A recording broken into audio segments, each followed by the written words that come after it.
So what I might start with saying is I know for many of you, we're in the marketplace, and if you've been in the business for a long time, you will have seen changes, but there's no doubt that we are in many areas and price points, facing conditions that are kind of adverse because we generally act on behalf of the seller. So if it's been tough, that's because we're working against the headwinds. But I would say, and Teresa's given me carte blanche here, so I'm just going to call it right out. Teresa has had cancer, not once, but twice. She's had dramatic changes in her personal life. Blow it up. No question. And the market. By the way, I just want to maybe just a little bit of background. I know it's a lengthy interview, but I want to kind of give the context so we can really then understand the conversation, right? She trained real estate agents. First off, she sold, was successful. Then she went and became a trainer. Then she went back and sold again, which I found inspirational, and I've had my own experience doing that. And I think what a wonderful opportunity to put into practice the things that you learn as a trainer. Then she took over managing one of Barfoot Thompson's branches, and she took it from ranking probably the bottom quarter up into probably at least the top half, maybe even the top quarter of the business. And now she runs top 10 branch at Barfoot Thompson. So there's such a wealth of experience here to tap into. So Teresa, I'm so pleased to have you here. I'm scared now.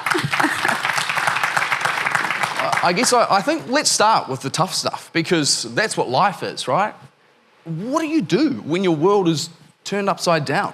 I said to David, because he said, can you come along and do a keynote presentation? I said, no, not. I've trained, coached and mentored real estate agents for close to 20 years.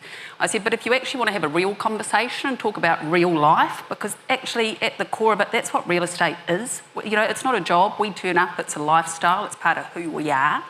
And for me, it's about energy. Everything is around energy. So one of the biggest things I've learned in training, coaching and mentoring real estate agents, everybody's waiting to get motivated to take action. And it's like, with no disrespect, I was thinking about this morning. If you want to be successful in real estate, go and get coaching. Hello, gorgeous, how are you? Go to every conference, go and get Tom Panos, go and get Josh Fegan. There's so many things out there telling you how to do real estate, and it's available to all of you, all of us. And yet only some people will go and do it. Other people will go and look at it, will do half of it. Other people will look at it. A very small margin of people will actually go and take it and go, right, I'm going to get out of my own head, I'm going to stop questioning it, and I'm just going to do exactly what this process tells me to do. Very small percentage of people. And so that's the biggest thing that I've learned over my years, this year in particular. It's actually about getting out of your head, and in tough times we get in our head and we overthink. And that's what I see in real estate. That's what I see in my team. It's what I see with other people. We overthink it to the point that we actually get in our own way of being successful. So, you just want me to keep rolling? Teresa, this is your show. But I'm really interested because you mentioned that, and I've already alluded to this, there's lots of good ideas today. There's plenty of places to get ideas and you'll have your own. But how do you actually have the energy to implement them, particularly if you have had a rough time, if things have not gone your way? If we often work on confidence. Our energy's great when things are going our way, and when they're not, how do you put on the brave face? How do you change your energy? Well, I was really lucky that in my first couple of years of training in real estate, there was this gentleman called Brian Tracy, and he did a 2-day peak performance course. And because I was training, and you've already alluded to it, I would then go out and train real estate agents how to get peak performance, change your mindset, cultivate a growth mindset. And so it was the first time in my life, and that was my late 20s, that I actually understood that you can rewire and reprogram your brain. And so I've taken that. I haven't always been as disciplined with it, but I've taken that, and it's definitely changed my dynamic around now. I don't wait to get motivated for something, because I know if I act, the motivation will come. I've spent years now on goal setting, affirmations, visualisation, trying to get out of my own way. Even this morning when I woke up, and I'm going to talk to you about energy, I was thinking, I really don't feel like it today. So I'm waving my arms around, changing the energy around me. I'm feeling a little bit of fear. And I have this little mantra now, I'm like, get in behind. I'm not taking that on. That fear or anything else, just just goes away. And it's the same thing, with us when we're going for listing presentations. We change our energy. Whereas when you actually step into a room and your energy, and you own who you are and you're powerful, people can't not be attracted to that. But I've learnt it's a routine. So I hit 50 a year and a half ago. Woo. And I went, if I'm lucky enough to have done the first half... By the way, 3 days before, I think she had a cancer diagnosis and she decided to go tits out for Teresa for 51. So that was after that. David was invited, so I had my second... Just saying. So I had a double mastectomy in March this year, and it was 3 days before my 51st birthday, and I went, right, what am I going to do? So I'm sitting in hospital thinking, I'm not going to have a party this year, and then I thought, bugger that, let's celebrate. So I phoned one of my best friends and said to Jeff, who's got this beautiful home in Peacock Street in Glendowie, honey, could you just throw me a little soiree? There'll only be about 10 of us. And he said, sure, gorgeous, what should we call it? I said, let's call it a tits up for tea. So we did, and so I'm there with all my drains connected and drinking champagne with my best friends, of which David was, and celebrating a brilliant year. So as far as the tough times go, I decided to blow up my life, and then had a couple of other compounding health things. But do you know, the biggest thing that I have looked at in the last 12 months, it's been some of the most challenging of my life, but God, I'm grateful for the most beautiful gift of growth. Wow. And so, cancer and stuff, everyone goes through tough times. Everyone goes through that. I'm really fortunate that I look at it and go, what a beautiful gift that I've been given to remind myself that we only have today. Do you know, not everyone gets that gift. And I got it twice. And so now I'm like, you've got two options in life when there's adversity that happens to you. And this is something that I really program into me. It either chooses to use you and you let it, or you choose to use it. And so when I get adversity that happens, I go, I'm going to take this, I won't swear, I normally would, and I'm going to turn it around, I'm going to flip it. And so I'm going to use it. And it's no different to the real estate market in the last 2 years. It's been tough. How do you flip it? How do you use it? And so I think, I hear a lot in my team, oh, it's really hard at the moment. If you're saying it's hard, it's going to be hard. Instead of going, hey, it's a hard market, what can I do to thrive? What can I do to set myself up to come out the other side? We're away. So this is what I do in the mornings. I get up at 5. I hate getting up at 5. Don't think I do it because I like it. I do it because I understand if I get my mindset right, then I'm okay for the day. And I've got 2 of my team here who have been with me a year. And one of the big things that I've learnt with training, coaching and managing people, and I'm just going to pivot here, I'll come back to my routine, is that when you're starting in real estate now, there's no point me teaching you the skills alone. There's no point me training you on all of the knowledge. I have to get you to fundamentally change your belief system on what you believe you're worth. If I can't get you doing your affirmations, if I can't get you doing visualisation, if I can't get you to a point where when you don't feel like acting, you'll take action anyway, there's no point me teaching you the skills in real estate. So that's what I do with my new people now. It's about how do we fundamentally change your belief system so that you can get out of your own way and go out and be successful. And the biggest compliment or the biggest heart connection for me as a manager is when one of my team says to me, Teresa, you just do not know the impact you've had on my life. So that's what gets me buzzed as a manager. That's why I come back to getting up at 5 a.m. in the morning. When I get up at 5, at 50 I realised I'm going to have to be strong, so I get up and I do my weights. And I get up and I do my leg exercises, and I don't love either, so please don't think I'm one of these people that get into it and it's like gym at 5. I'm not. Never will be, but I know I have to do it for my own strength. And then I meditate. And when I meditate, I normally do a guided meditation, and it's all about affirmations, it's all about positive mindset, it's about creating an abundance mindset. I invite abundance into my life in every area, and I make sure that I'm getting out of my own head. And then I go to the mirror and I go, I love you, T, I love you, T, I love you, T, I love you, T, I love you, T. You own the table. You've got this. And then I get up 50% of the time now to a 12-year-old who doesn't want to get out of bed. And so this morning, and because this is practical life, this morning I'm like, what am I going to do? It's 10 o'clock and he's not up. How am I going to get him to school? And if anyone's got teenagers, if you try and argue with a teenager, it just flips. So I thought I'm just going to have to roll with it. So I wanted to get here earlier, but I didn't. But we got here in the end. We went through that process. So I do the mental setup, then I go and do real life, and then I hop in the car. And I don't know what you guys do in your car on the way to work, but since I hit 50, I hop into the car and I have on a power songs list. And it starts with This Is Me, followed by Let It Go, followed by Yes, that Fight is from Song. Frozen. That's it, from Frozen. And that is my mantra in real estate, let it go. It is in life now, let it go. And I heard you talking about it earlier. And then I've got some other ones. And so I car dance and yell at the top of my lungs all the way to work because it changes my energy.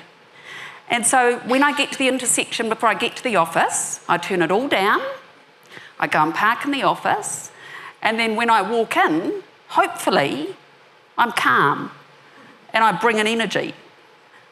I don't always get it right, but that's my job, is to actually be the magic I want in my life and to be the magic when I show up at work so that it gives other people permission to just let stuff go.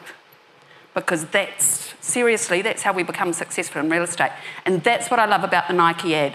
It doesn't say think about doing it. It doesn't say come up with an action plan to do it. It says just do it. And I don't think there's any excuse anymore. There is so much on social. It's another thing I do. All my social media is all positive, uplifting self-development. It's crazy girls dancing around how amazing women are these days. It's, everything in there is about pumping me up. So I choose in my life to try and pump myself up, surround myself with only incredible positive people, and let shit go. That's it. Yeah. A consistent theme that I've heard you talk about is, we've been going here, is doing it even if you don't feel like it. Yep. Practically, like when the alarm rings at 5 o'clock and you're feeling tired, what's the process? Get up, don't think about it. You have to, because you make a decision today, how are you going to feel today? And if you don't get up at 5 and you sleep till 6, you actually feel worse when you get up at 6. And then you carry that energy into the day. Believe me, I have my bad days. Let's just be really real about that. Everybody does. And if you're in real estate sales and you're having a bad day, switch off. Spend that day investing back into you to get your energy right so that you turn up the next day and you're on fire. Yeah, love it. I'm really interested. Hands up, who here is leading a team? There's a good portion here. I think, let's go here, because I think Teresa's an amazing coach, obviously a wonderful human being, but she's a great leader in the team as well. Talk us through the transformations of the offices that you've been in and what the things that you do with your people. God, it's really hard when you have some of your team sitting in the room. I said, I'm going to have to be really honest and truthful. Well, I think one of the things I do as a leader, and I'm just going to put my leader's hat on here, is I delegate. So I have an incredible sales concierge. Her name is Shani, and I'm not a detail person. I don't want to get bogged down in the paperwork. I do most of my work outside of the office, and I also take Fridays I work from home, because that's where I get the work on the business and the work on me. So I make sure I've got pockets outside of the office where I'm doing things. If I'm in the office, I'm available. That's why I'm there. But I delegate anything that's detail orientated. And what I love about Shani, A, she's incredible, but B, she sits up with the sales team. And she is there as another layer of anything that's system related, anything that's advertising related, detail related. She does all of our option documents, etc. She's across it, so the team can ask her. I'm always available on the phone, I'm always available on text, I'm always available on email. But my job, I feel like my job, is to offer knowledge, answer questions, keep people focused on what the basics are, not to get too convoluted or too complex, to help people solve their own problems. As leaders, the amount of times that I'm going to say it, salespeople, the amount of times you ring us rather than going and finding the information, which is so easy for you to find, if you ring us, you're actually not learning. So it's just helping people to grow. But one of the biggest things I do is I always just try and get people to remember it's a numbers game. If you're not running your numbers and you're not following people up, it doesn't matter what else you know, it's useless. So right now we're under 3 months to Christmas. We've got about 8 weeks left in the selling season. If people are going to finish at the beginning of December, all I talk to my team about right now is ABC your existing listings so that we can get flow through on those. Fire the vendors you need firing that are taking all of your energy, delegate them to the competition so that you can free up your time. And then what are you going to do to make sure you've got stock that's coming on in the next 10 weeks that's going to sell so it's not sitting around over Christmas? And then where are your 2 best listings coming from to start the new year with? That's all we talk about. And let stuff go. If you're not busy, you get caught up on what you lost or what wasn't happening for you or what happened with a team member dynamic. If you're busy, none of that stuff matters. You're just moving on to the next thing. So I want my team busy on doing dollar productive stuff because then they're going to get out of their own way. Love it.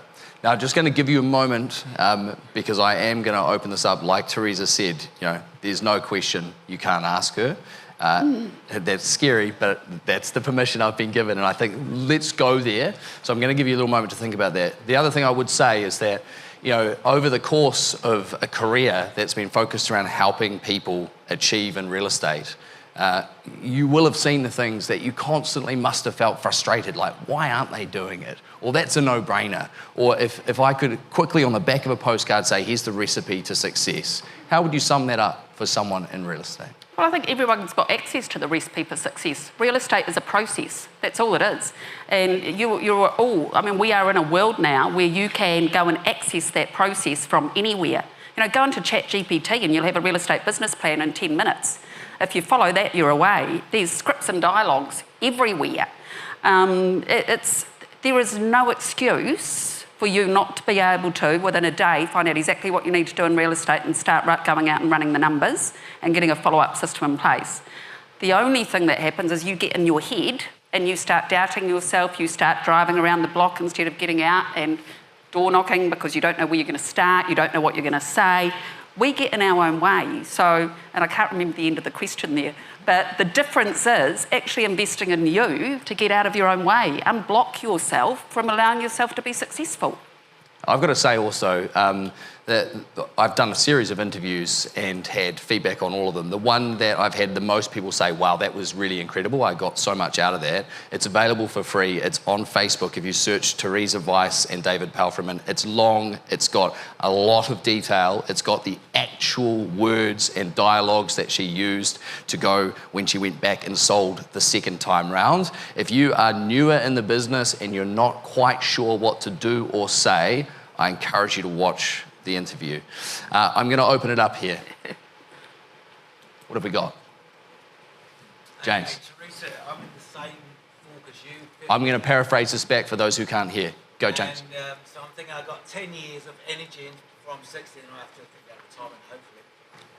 10 years, he's told us his age, he's 10 years from 60. He's got to think about retirement. He's still younger than me.